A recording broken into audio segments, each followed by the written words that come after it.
War has come to Middle-earth.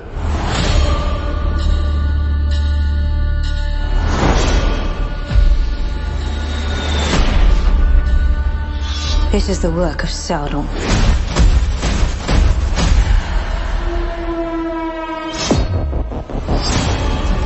Our armies cannot defeat him. Once the deceiver obtains a being's trust, he gains the ability to sculpt their very thoughts.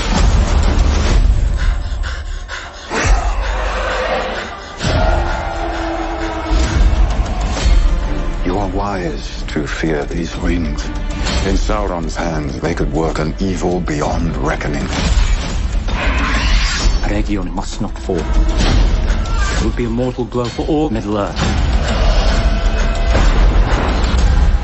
Sooner or later, Sauron's eye bores a hole.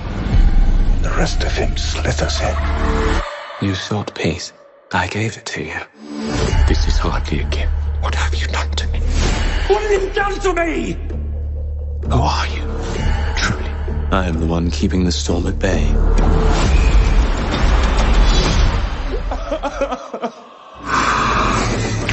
Sauron is my enemy as much as yours. I can help you destroy him. I will not stop until this is put right. Every soul in the seen or unseen world will know that it was you who was the architect of their demise.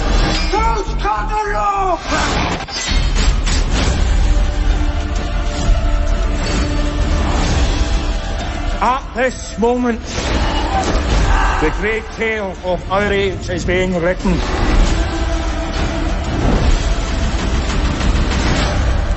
You think it was only you who put yourself in my power? Galadriel.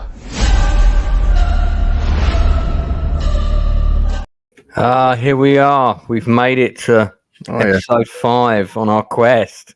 How's it going? Just finished my stills for this episode. Yeah, I mean, you know, I'm sort of conflicted over this episode even more than last week's, because you can see there are some nuggets here of good stuff. There are some story threads which, if the groundwork had been laid properly and we were invested in the characters in this episode, it would actually be quite gripping. It would be quite exciting. Yeah. We're just not invested in these people. That's the problem. That's a big problem, really. But we'll get into it. For anyone who hasn't seen it, you'll be relieved to know that there are no hobbits in episode 5. Harfoots. Harfoots, whatever, short people. Well, there are dwarves, but yeah, there's no Harfoots. So the Harfoots are missing.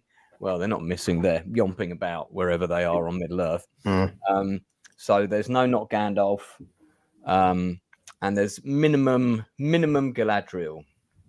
Let's just see who's in the chat. A few familiar faces. Yeah, we got Jamalama. Yep. Long Sty. Giving his verdict already. Phoenix is here. Darth Plato is here. Snorter Poopers is in the house. I cannot unsee what I have seen. Well, let's talk about it then. So it's predominantly 2 story threads. Yes, it's previously on Rings of Power. It's predominantly the threads of the dwarves using the ring or making the decision to use their rings to dig deeper, which you know, previously they've always thought it's not wise to go too deep. And then we have, actually, I guess it's 3 story threads. We have that's the reason my thumbnails are out of order. I apologize.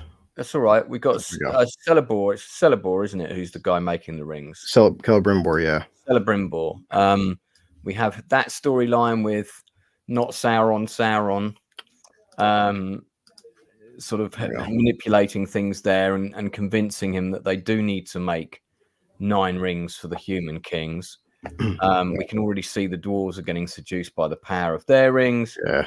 And then the 3rd story thread, which actually got quite interesting tonight, was again, if I had been invested in these characters, it would have been a really gripping storyline, and that's leading up to the fall of Numenor, the city in the sea, which is elsewhere, which feels very disconnected from these events as a whole.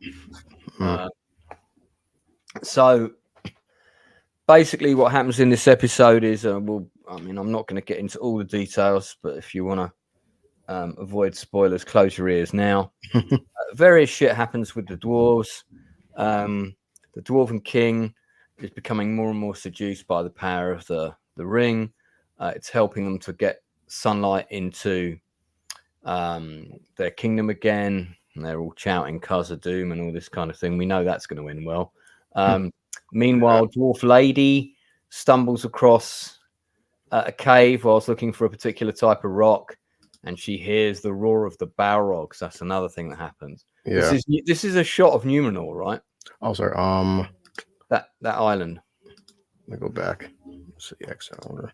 A wide shot. It's usually a lot of wide shots. Yeah, I mean, it does have an epic feel. I'll give it that. I mean, yeah, shots like that right there. That's kind of it does have an epic feel. That's the one. Yeah, yeah. Is that Numenor, or is that? That's what I was led to believe. Yeah. Right. Okay. But yeah, Elf Sauron Anatar. Thank you for the name, Darth. Yeah. I mean that name. See, okay. So the issues I have with this. Well, let's finish talking about the stories first. So we got the dwarf story. The queen. We know the Balrog is coming. Durin tries to convince his father to stop digging, but the father orders the digging. We can see the father's been corrupted. Durin goes to see the elves.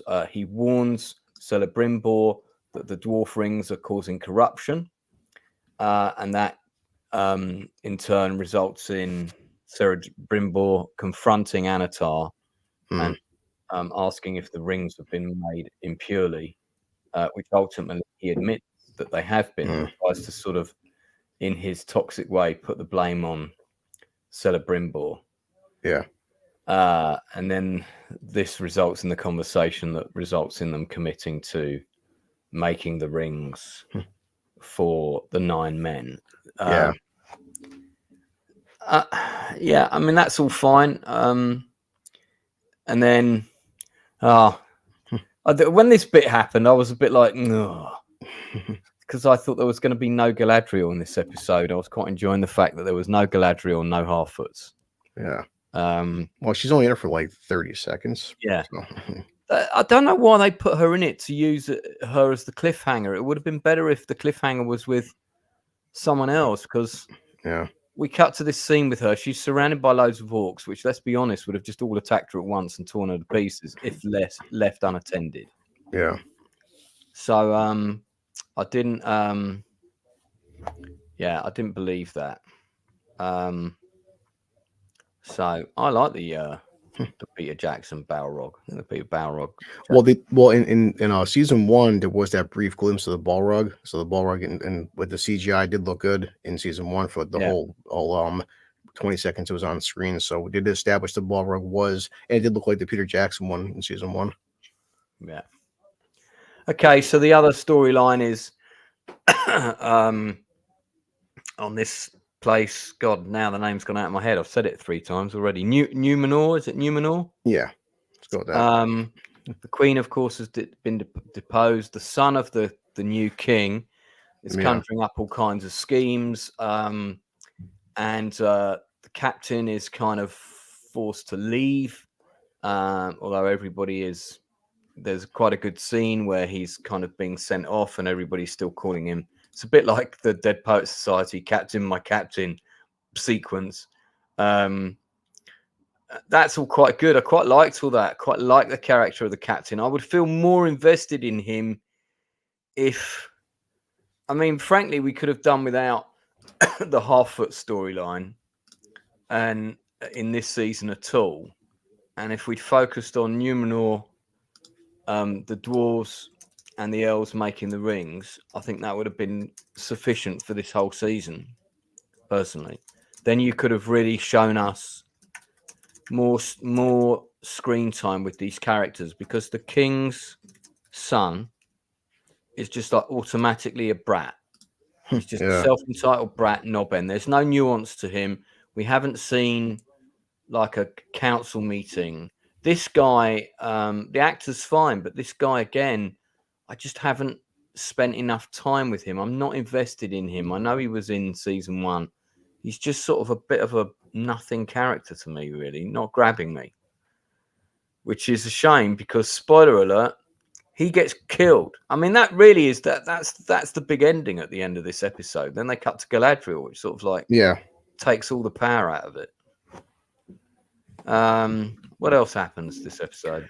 That's pretty much, I mean, it seems like, that's the main threads. The main storyline is the dwarves and the rings corrupting the dwarves. And that's the main plot point of this episode. Right. He has the 7 emissaries come from the 7 other kingdoms. Yeah. And even the emissaries themselves are shown to be like seduced by the rings. Yeah, because like I forgot, his father was like, whenever he's first touching the stone, he goes, well, Father, that's part of the foundation. He starts getting that weird like kind of ring hypnosis, and he's just hacking at the wall eventually, and then starts breaking it down. But you can tell that the rings are slowly talking to the dwarves and corrupting them. Yeah, that's all it is. It's just, this is mostly the dwarves being corrupted, and of course, like you said, in Celebrimbor, talking to Sauron / Anatar about Anatar is corrupting the dwarven rings. Yeah. And that's it. That's the main threads. The other threads are like with the Queen, they're so minor. It's so like 2 minutes here and there. Just they're, like you said, you just don't care, man. These characters are just, you feel no build up, no setup to like Lord of the Rings or what they're even going for. I guess the main plot this season is just Sauron corrupting the rings with Celebrimbor. That seems to be, after 5 episodes, that's the main plot. Yeah, I mean, which is an important plot. Celebrimbor as a character is quite well realized, thankfully, because we've got a really first-class actor playing that part. I would say, the guy playing Celebrimbor, his acting is not a problem. In fact, most of actually the actors in the show are not, their acting isn't the issue. Like as you mentioned, like Tom Bombadil, that was, I mean, crappy show, but the guy who played Tom, he was arguably really good. I mean, yeah. Right. Well, let's do what we did last week. And by the way, if people are wondering why this is at a different time and not dropping after open bar, that's because later, after open bar, myself and the Critical Drinker are interviewing Laura Banks tonight, just before midnight UK time. She is the helmsman on Khan's ship in Wrath of Khan. So you're going to want to be checking that out. It's going to be a lot of fun. Yeah, I mean, well, there's a lot of stuff around Prince Durin and his father, but it's all kind of, he tries to give his father advice. His father just dismisses it. And there isn't really, I don't know why, but the dialogue scenes in this just aren't hooking me the same way the dialogue scenes hook me in House of Dragon. I'm just not buying into them as characters, Yeah. I mean, Sophia Nonvete as Princess Disa, I really like her. I like her character. Her character is one of the best realized characters in the show. We kind of know where we are with her, we've got to know her a little bit. She's mainly interested in buying things from the market and whatnot, but she's also got an interest in natural geology and the order of things and things being done properly, and she's also wise. She's also a good wife, so I feel like I know her, and I feel like there's more than one side of her that we've got to know. The Queen, I don't feel like I ever really got to know her, even though she's played by Cynthia Addie Robinson, who's a fantastic actress. Is it Pharazôn, who's kind of ascended to the throne of Numenor, played by Tristan Gravel, great actor. Quite like what he's doing with the character. But that's all happened sort of very quickly. There weren't scenes with him having big debates prior to the eagle arriving and all of that stuff. Never really felt like we got to know them. Captain Elendil, who's played by Lloyd Owen, is a well-realised character. Him, I feel like I know a bit more. Peter Mullen as King Durin III. I don't know. I just find his king has been like one-dimensional from the word go. Yeah, so, and even the tension between him and his son too seems just half baked. I think it would have been better if him and his son had a more constructive relationship, so that when he got corrupted by the ring, there's a marked difference. But basically, he's just carrying on being the same knob as before. So there isn't really a difference, you know. The visuals were good. Okay, well, let's talk about what we liked about it. Good visual effects. Any weak visual effects? I mean, no, and we talked about that. Like, remember the last episode? The shots, they're great wide shots like this. Yep. Overall, shots. Yeah, I love the epic shots. Cinematography is good. Yeah, I mean, shots right here. A lot of this episode is in the dark. Well, yeah, because it's like inside caves. So yeah, in the Dwarven Kingdom. Yeah. Not as stupidly dark as some of the previous scenes have been. So I could see what was going on. I did have to close all the blinds though, to make sure I could see. But shots like that, those are very good sets. I mean, that's obviously all digital, but still, it's not a cheap looking digital shot. Given that, or shots like that. So, at least, and even the armor, the clothes, they're not bad production design. The wardrobe's good. I like the wardrobe. Like right there, scenes like that, you know. Yeah. I mean, considering Amazon dumping where $200 million per season, it's definitely a good looking show.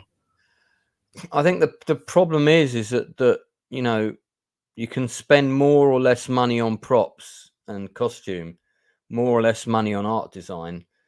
None of those things fix the fundamentals of the storytelling that's wrong with the show. The building blocks aren't there. I'm not. Yeah.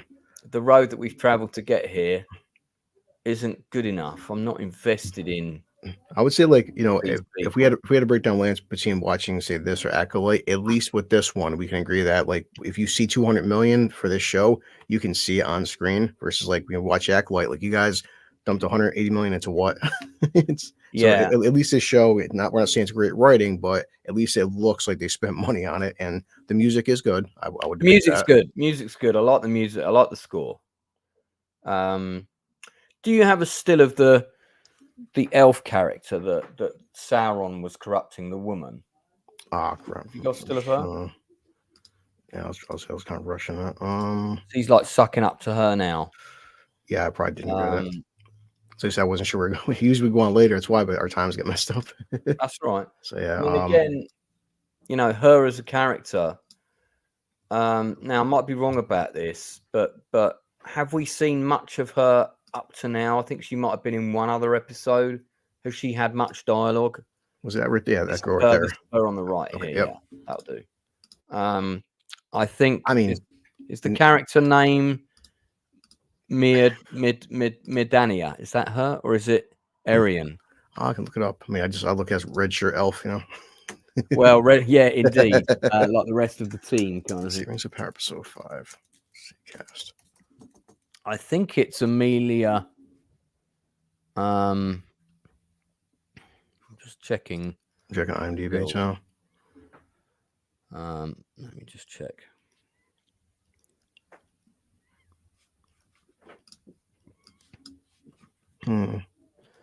Yeah, it's not Emma Harvorth is the daughter. She had a tiny scene. Again, very tiny.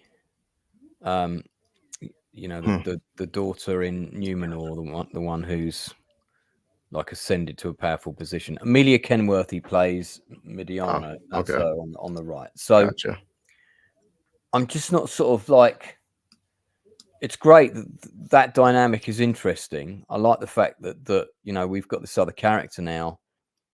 Here's a great still I've got of her. Let me put it up with Sarah Brimble.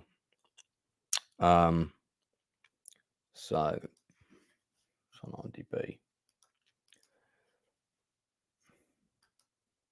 and I think she might be. Is she Sarah Brimball's daughter, or is she just kind of an enthusiastic member of the ring design team?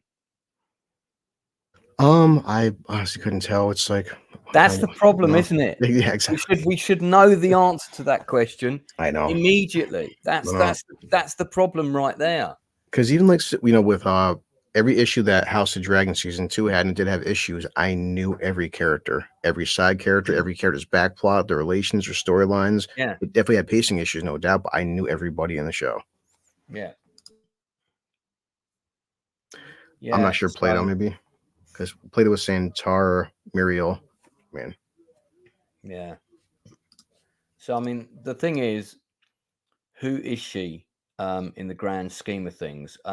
From the impression the show gives me is she is just an enthusiastic member of the team. Now, if she's Celebrimble's daughter, I've missed that line. I've missed that piece of information. It's nice that I like the fact that there's another character in that team that Sauron's now manipulating as well, because he's probably preparing for the downfall of Celebrimble, you know. But Darth Plato's saying he doesn't have a kid, as far as we know. So yeah, but that's her. And I think this is the actress. There's her headshot. There you go. So yeah, I mean, so the scenes with her are like interesting, but they could be, you know, they could be more interesting. It's like, I think the problem with this show is, number one, the quality of the writing is below par. Number two, it's trying to handle too many storylines and too many characters. I think what they should have done is, season 1, focus on the Harfoots. I mean, I'm not saying that's a good way to go, but just if you have to divvy it up, you know, focus on the Harfoots, Galadriel's quest, all of that stuff. Season 2, if season 2 had just focused on Numenor, the downfall of Numenor, and the dwarves and the story with the dwarves, and then maybe cutting back to Sauron with Celebrimble when needed, I think that would be enough. And no Hobbit, no Galadriel. It's suffice to, we know they're on their quest, they're doing stuff, and we can come back to them in season 3. There's just too much going on. I mean, why? I mean, here's a question: why do you dedicate this whole episode predominantly to 3 storylines instead of the 5? There's 5 narratives that are running in this show, and then all but the last 2 minutes, and then you jump back on to a storyline that hasn't even been in this episode, just to end it on a cliffhanger, which is, to me, is not a cliffhanger. It's just like, oh, we're back here, are we? Oh, right, now it's finished. I don't know. That just seemed like a waste to me. What do you think? No, you're right. So we're 5 in, and that's all it is. The characters that are named, you know, obviously Galadriel, Celebrimbor, we know he makes the rings. Sauron. I mean, it's, yeah. I give this episode, I'm just thinking of what I'd rate it. I always give it 1 for production design, 1 for visual effects, and 1 for some other elements, including the music. So it's never going to get less than 3 out of 10. Okay. Okay. I like the dwarves, and most of the scenes with the dwarves were at least interesting. Yeah. So I give it 4 for that. The scenes with the with Celebrimbor, some of that was good. Yeah. See, now, all right, let's talk about a character dies in this episode.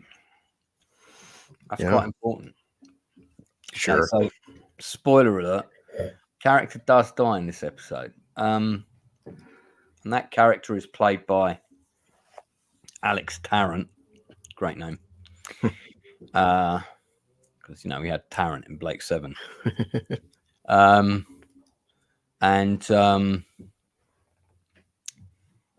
Where is it? Yeah, he plays Valindial, I believe. And you've got the spoilt king's son in Numenor. They come in to sort of like mess around with a religious area. They're talking about building a new water aqueduct, all this kind of thing. And he gets into a fight with the king's son. He bests him. He could have killed him, but he doesn't, because his father screams at him not to kill him. And so when he puts his hands up and he has surrendered, the king's son stabs him through the back and kills him. So, and that's the end of Valindial, who dies in his captain's arm / father. Yeah. It's not entirely clear to me. Again, I'm not making links between characters, and I'm already forgetting stuff that was in season 1, and I can't put myself through rewatching season 1 again for the benefit of this season. So, you know, but like with House of Dragon, and I don't have any problem remembering who's related to who, how all the pieces of the jigsaw of the characters fit together. It's all fairly clear to me. You know, here we're sort of the death of this character should have been much more emotional than it was. No, I didn't say Alindial. I said Valindial. Valandil. Good to see you, Flesh's Films. How you doing? Yeah, no. Well, again, no. Valandial is what I said. So, yeah, yeah. I mean, what did you feel when he died? Nothing. It's like the rest of these characters just nothing, Lance. This is the problem. Yeah. Again, this is the problem. What else can we say about this episode? I think the fact we dragged down to a half hour is more than it deserved. I'll tell you another problem, which I think undermines this whole season, is it would have been far better if we didn't know that it was Sauron who was manipulating Celebrimbor. It would have been better if we cut to Celebrimbor, we've got his team working, and gradually we find out, you know, one of the team is relatively new, and he seems to be the most skilled. Played by a different actor, not Charlie Vickers, so we know it's not.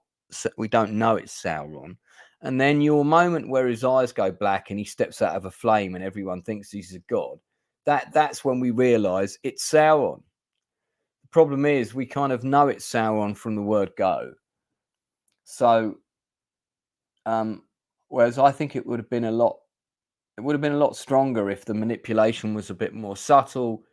We weren't really sure who this guy was, but it's like, oh, this guy on this team is kind of, you know, he's kind of shifting things behind the scenes when this old guy's not looking, and he's playing people off against each other, you know. And then that would have been more interesting, I think. But hey, what do I know? I'm just a scriptwriter. Sadly, not on Rings of Power. Maybe that's for the best. Probably would have been kicked off by now for arguing. Yeah, this series is made by people who don't respect Tolkien. We got 8 people watching. Give us your rating out of 10 for episode 5. What can you give it? What do you think of it? Do you like it? If you like it, say so in the chat. Doesn't mean a team of writers will come and hunt you down. Listen, if the show's working for you, that's all good. But I really, it's got problems, and the problems all revolve around setup and script and story, really. Yeah. Should have started the show with Anatar to begin with. I agree. And again, played by a different actor. So, yeah. I mean, I hate to say it, but just I don't know anything more we can say, Lance. Just short stream. It's just another episode. Yeah. I'll give it. I will say this for it. I can see what they're trying to do. You know, the whole setup of how and who and why got the rings, and what the byproduct of getting those rings was, and that as a prequel story for Lord of the Rings is a really good one. but we just don't care enough about the people because you haven't set it up properly, and there's it's too many. I think, you know, it would have been great if, like, season 1, it's about how the elves got the 3 rings. Season 2, it's about how the dwarves got the 7 rings. Yeah. Season 3, it's about how the humans got the 9 rings. That would have been a really good structure for this show. That's not the structure we got, and the structure we got, using the term structure loosely, is well, a bit all over the place. Yeah, so I give this episode 5 out of 10. There are definitely some people on the team of this production that are trying very hard to deliver a show, and I feel like there are other people that are pulling in the other direction. Probably people with more power than them, who, you know, really shouldn't be in charge of making those decisions. But what do I know? Who knows? 5 out of 10 from me. Anyone else want to rate it? Put your rating in the chat now. Yeah, it's like probably like a 3 for me, Lance. I don't know. I just don't care. I mean, there's some good production design. It's expensive, some music, but some actors are okay, but yeah, it's just, most episodes are a 2 or a 3 for me. Fair enough. So we're going to be back on again just after, just before midnight UK time, just after the Critical Drinker has done open bar, because the Critical Drinker will be here with me on the Outcast Creative channel, and we'll be interviewing actress Laura Banks for about an hour, give or take, who of course played the helmsman of the USS Reliant in Wrath of Khan. She's also written a biography called The Wrath of Blonde. It should be good fun. So it's 6:30 now. So if you come back in however many hours that is, some 5.5 hours, I think, we will be on live talking to Laura Banks. Come back, have your questions ready in the chat.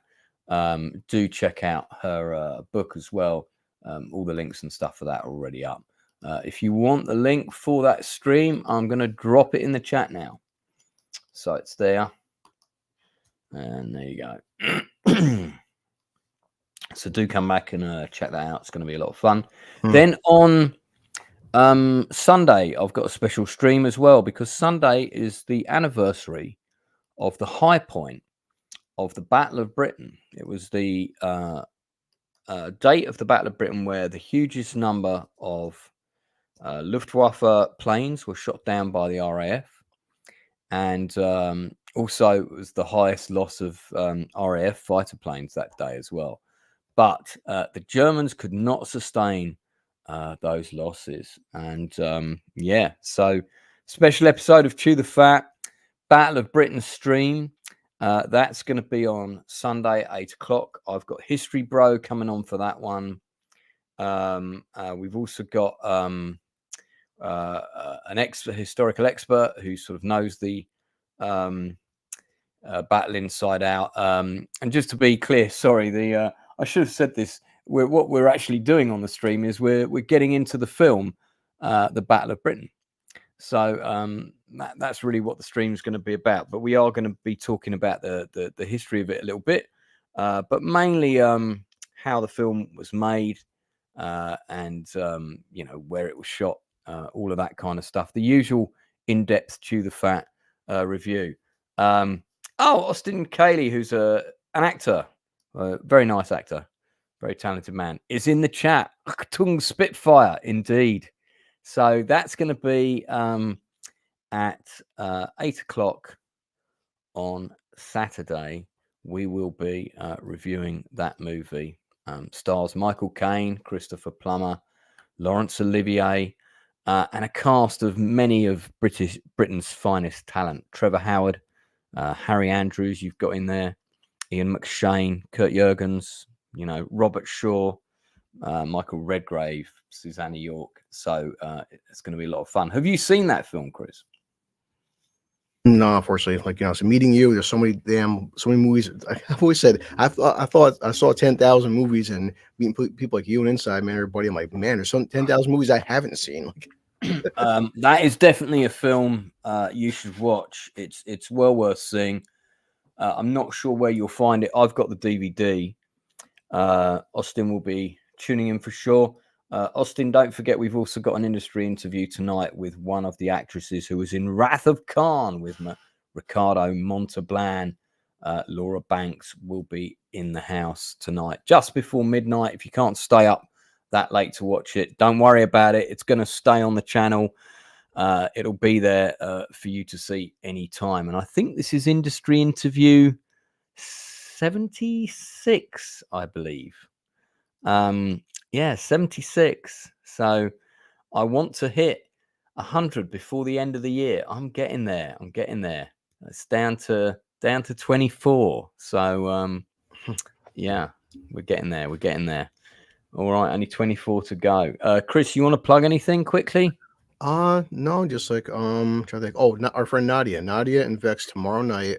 You hear about this new James McAvoy film? Well, tonight I'm gonna watch the Danish one, but tomorrow they want to go see the James McAvoy one. And this is, I guess, the American version, getting some kind of bad reviews, but they want. Tell me the Danish name. Was it Speak No Evil? I'm so bad with this. Oh my God, yes, I've seen it. It is an absolutely truly disturbing film. Very good. Yeah. But my God, yeah. Yes. So Speak No Evil, that was the Danish version. This is the American one. This has James McAvoy, and it's like I've already seen the review. But Nadia and Vex are big fans of the original. He said I'll watch the original one, the Danish one tonight, and then tomorrow they want to discuss it. So right. But watch the Danish version. As soon as I twigged what the twist was. As soon as one thing happened, I was like, oh, I see what's happening here. And I did see the review from Jeremy Johns, because we watch other YouTubers, and he did say that kind of a stupid movie, but he goes, I will applaud McAvoy, still a great actor. He goes, he makes the film watchable. McAvoy, the rest of the cast, no, but at least he's good to watch. Right. And then I'll start tomorrow working on stills, because we're gonna do The Shield on Sunday. Yeah. Sorry. Yeah. So just to let you know, the Shield is in 2 weeks' time, because I forgot that we're doing the Battle of Britain stream this Sunday. I should be able to still do that then, because you got plenty of time. Yeah, because I start work Monday, but the first week is Monday through Friday, so I will have next weekend off. So I will have that Sunday off, and after that, I'll get my permanent schedule. So cool. All right. Well, brilliant. Yeah. Well, you're always welcome. So fantastic. Yeah. Well, that was it on Rings of Power, episode 5. It's a 5 out of 10 from me. It's a 3 out of 10 from Blue, scoring a potential 8 out of 20 between the two of us. Must try harder. Amazon, and look, we are trying to be constructive here. We're not just coming here to bash the show. I want the show to be good, but it's got some problems, and the problems are basically the script and the setup. And if I'd come in as a new showrunner for this season, I would have straight away said, we have got too many stories here, we're going to focus on this and this for season 2, and I think that's what they should have done. So it's a bit like a one-legged man trying to win an ass-kicking contest, this show. It's not great. Blue, don't jump off straight away at the end, because I need to just bring you up to speed on something. But everyone else, we're going to shoot off. So come back on the channel about 5 to midnight tonight. We'll be here talking to Laura Banks with The Critical Drinker. Until then, see you later.